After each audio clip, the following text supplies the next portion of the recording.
Explica pra gente aí, era o que você já esperava desde o começo, desde quando você entrou no caso, doutor?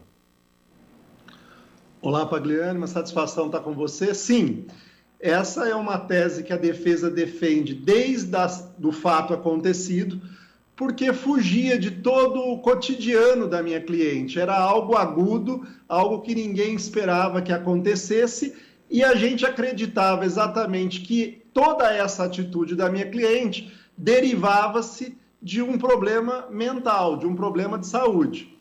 No começo, isso foi avaliado como uma possibilidade. Depois, os peritos da própria justiça entenderam que mesmo ela estava com esse sintoma de depressão psicótica, e hoje a justiça se pronuncia dizendo que, de fato, na época dos fatos, a minha cliente ela não detinha as condições de entender o caráter, o ilícito do que fazia. Então, havendo essa perícia, constatando então essa doença, entende-se que essa atitude dela ir comprar a faca está dentro daquele possível surto que essa doença pode trazer. Foi assim que a justiça entendeu? Foi, dentro inclusive da patologia médica. Para que você tenha uma ideia, que eu possa dizer para você e para o seu público, a pessoa com essa síndrome psicótica, ela ouve vozes, muitas vezes ela recebe comandos de vozes na cabeça, é todo um quadro médico explicado pela medicina como algo patológico. Tanto, Pagliani, que mesmo ela, podendo estar em liberdade desde 2016, ela se submete o tempo todo à internação compulsória, voluntária, em hospital psiquiátrico. Por quê? Porque o tratamento hoje dela demanda essa observação hospitalar. Ela está há quanto tempo, doutor, tirando enfim, esse resultado da justiça que saiu hoje? Ela está há cerca de 5 anos, é isso?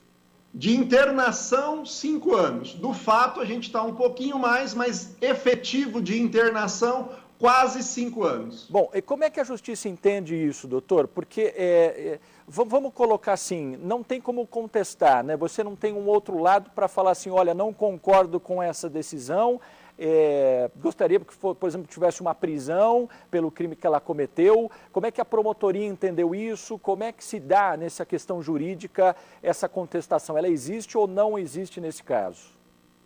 Excelente pergunta, Pagliani. Ela existe e ela é feita por um promotor de justiça. Agora, o promotor de justiça, ele luta pelo que ele entende justo. E pela prova técnica feita pelos peritos judiciais, ele se convenceu também de que ela, no momento dos fatos, não tinha a capacidade que a gente chama a possibilidade de entender o caráter ilícito. É como se ela fosse uma demente mental ocasionada por uma patologia, e o próprio Ministério Público concorda com esse apontamento de medida de segurança.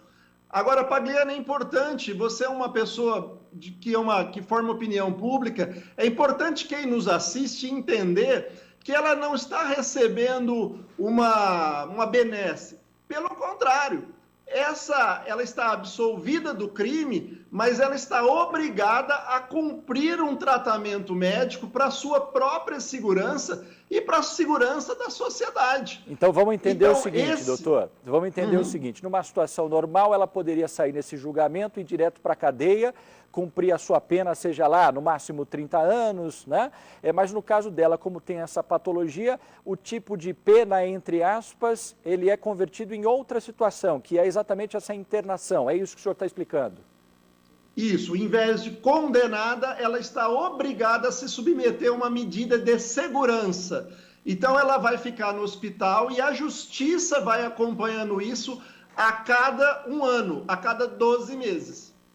E isso não tem prazo.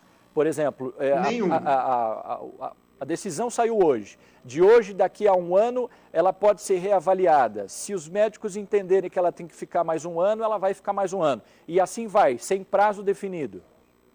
sem prazo definido. Isso pode ser por 10, 20, 30, 40, 50, 60 anos. Eventualmente, se não houver uma progressão clínica, ou seja, um tratamento eficaz que cure ou que dê condições dela sair do hospital, ela fica no hospital para o resto da vida. Entendi. Alguma consideração mais, doutor, caso a gente não tenha perguntado aqui desse caso, porque é um caso que chocou muito pelo tipo de coisa. É uma mãe matando a filha, né? A neta também, e ferindo o neto. Quer dizer, eu lembro que naquela ocasião aquilo tomou uma proporção tão grande e as pessoas ficaram muito chocadas, né? Como é que uma mãe poderia fazer uma ação como essa, né?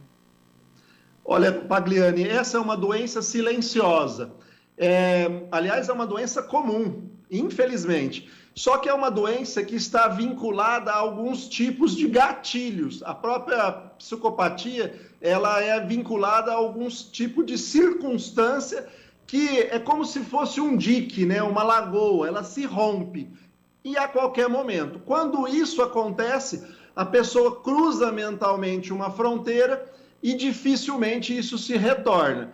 Então, infelizmente, é triste, causa uma comoção em todo mundo. Ninguém imagina uma mãe que amava a filha, que amava os netos, tomar atitudes de uma forma que vão atentar contra exatamente as pessoas que ela ama.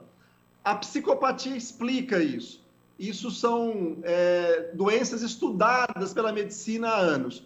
Infelizmente, o acontecimento foi trágico, mas essa medida de segurança visa preservar a própria vida da Alda, como a vida de toda a sociedade. Ok. Doutor Daniel Ronde, muito obrigado, viu, pela sua atenção em falar com a nossa equipe aqui, com o Cidade Alerta e com o nosso público também. E rapidamente, para finalizar, hoje é dia 11, né, dia do advogado. Em seu nome aí, em sua presença, também parabenizar todos os advogados aqui da nossa região. Muito obrigado, doutor. Um abraço a você aí. Eu que agradeço, Pagliani. Um abraço.